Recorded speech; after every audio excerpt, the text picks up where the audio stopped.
नमस्ते। आज हम एक बहुत ही दिलचस्प होम्योपैथिक पर्सनैलिटी कैलकेरिया कार्बोनिका के बारे में बात करने वाले हैं। तो चलिए शुरू करते हैं और देखते हैं कि ये आखिर है क्या।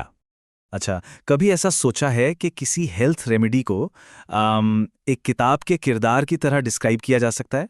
मतलब उसकी अपनी पसंद नापसंद हों, उसके अपने डर हों और यहाँ तक कि उसकी एक खास फिजिकल बनावट भी हो।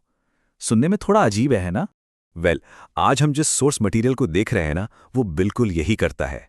वो हमें एक आर्केटाइप से मिलवाता है, मतलब एक ऐसा फाउंडेशनल कैरेक्टर जिसका नाम है कैलकेरिया कार्बोनिका। तो ये सिर्फ एक दवा नहीं है, ये तो अपने आप में एक पूरी कहानी है। तो चलिए, इस दिलचस्प पर्सनालिटी की दुनिया में थोड़ा और गहरा उतरते हैं और देखते हैं कि इसकी फाउंडेशन क्या है। हमें एक बहुत ही क्लियर और मेमोरेबल पिक्चर देता है।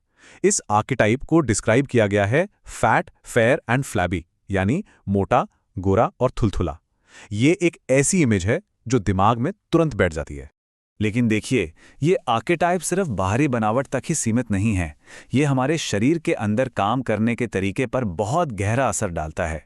ये न्यूट्रिशन को अफेक्ट करता है, हमारे ग्लैंडुलर सिस्टम पर असर डालता है, और तो और एक चीज़ होती है इम्परफेक्ट ऑक्सीडेशन, उसको भी ये प्रभावित करता है। अब इसका मतलब क्या है? सीधा सा मतलब है कि बॉडी एनर्जी को ठीक से यूज़ नहीं कर पाती, और नतीजा, ऐसे इंसान को ठंड बहुत जल्दी लगती है और वो हमेशा थका थका सा महसूस करता है। तो ठीक है, ये तो हो गई फाउंडेशनल बातें। अब ज़रा ये देखते हैं कि ये पर्सनैलिटी फिजिकली कैसी दिखती है, इसका मिजाज कैसा है। तो फिजिकल ब्लूप्रिंट की कुछ खास बातें हैं। पहली बात, ये चिली होते हैं, मतलब इन्हें ठंड बहुत लगती है, और ठंडी नमी वाली हवा तो बिल्कुल बर्दाश्त नहीं होती। गर्दन की ग्रंथियां, ग्लैंड्स, अक्सर सूजी हुई या बड़ी हुई मिलेंगी। अगर बच्चों की बात करें तो उनमें डेवलपमेंट स्लो हो सकता है, जैसे दांत देर से निकलना या हड्डियों का धीरे धीरे बढ़ना। हड्डियां भी कमजोर हो सकती हैं और मोटापे की तरफ झुकाव भी देखा जाता है। और यहाँ एक बहुत ही इंटरेस्टिंग कॉन्ट्रडिक्शन है। मतलब एक तरफ तो सिर पर इतना ज्यादा पसीना आता है, खासकर सोते हुए, कि तकिया भीग जाए, और दूसरी तरफ सिर के अंदर और पैर वो एकदम बर्फीले, ठंडे और चिपचिपे रहते हैं। सोचिए, एक ही समय पर गर्म और ठंडा, ये इसका एक बहुत यूनिक फीचर है। फिजिकल लक्षणों की लिस्ट यहीं खत्म नहीं होती। इनका डाइजेस्टिव सिस्टम भी अक्सर कमजोर होता है। एसिडिटी की प्रॉब्लम बहुत कॉमन है और पेट फूला हुआ और हार्ड महसूस होता है। अच्छा, अब तक हमने शरीर की बात की। चलिए अब थोड़ा अंदर झांकते हैं, मन की दुनिया में, क्योंकि फिजिकल सिम्टम्स के पीछे अक्सर एक बहुत कॉम्प्लेक्स मेंटल वर्ल्ड छिपा होता है। सोर्स मटेरियल में एक बहुत पावरफुल लाइन है जो कहती है, विवेक खोने का डर, या ये डर कि लोग उनके मानसिक भ्रम को नोटिस कर लेंगे। ये लाइन अपने आप में उस गहरी चिंता को बयां कर देती है जिसके बारे में यहां बात हो रही है। और ये डर कई शक्लों में सामने आता है। बहुत ज्यादा एंजाइटी, जिसके साथ दिल की धड़कनें तेज हो जाती हैं। एक लगातार बना रहने वाला डर कि कुछ बुरा हो जाएगा, या कहीं वो पागल ना हो जाएं। बीमारी से ठीक ना हो पाने की निराशा, और थोड़ा सा भी दिमागी काम कर लिया तो बस सिर दर्द शुरू। और यहाँ मन के लेवल पर भी एक कॉन्ट्रडिक्शन है। बाहर से देखने पर ये इंसान काफी जिद्दी, ऑब्स्टिनेट लग सकता है, जो अपनी बात पर अड़ा रहे, लेकिन अंदर ही अंदर वो बहुत डरा हुआ और अप्रीहेंसिव होता है। ये ड्युअलिटी इस कैरेक्टर को और भी कॉम्प्लेक्स बना देती है।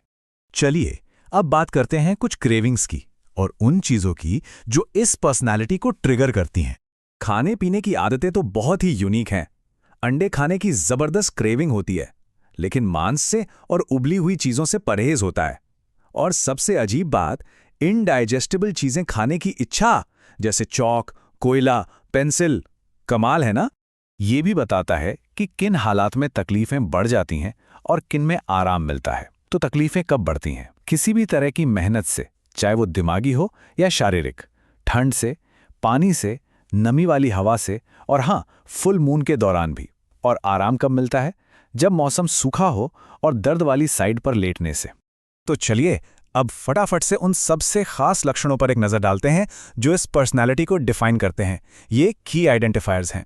सबसे पहला और सबसे खास, सोते समय सिर पर पसीना।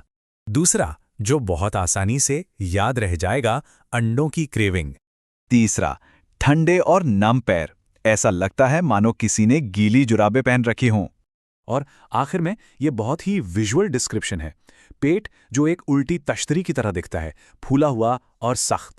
तो ये सब जानने के बाद हम एक बहुत अहम सवाल पर आते हैं।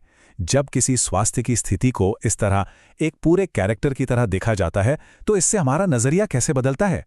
ये हमें सिर्फ सिम्टम्स देखने के बजाय एक पूरे इंसान को समझने के लिए प्रेरित करता है ना? इस पर जरूर सोचिएगा।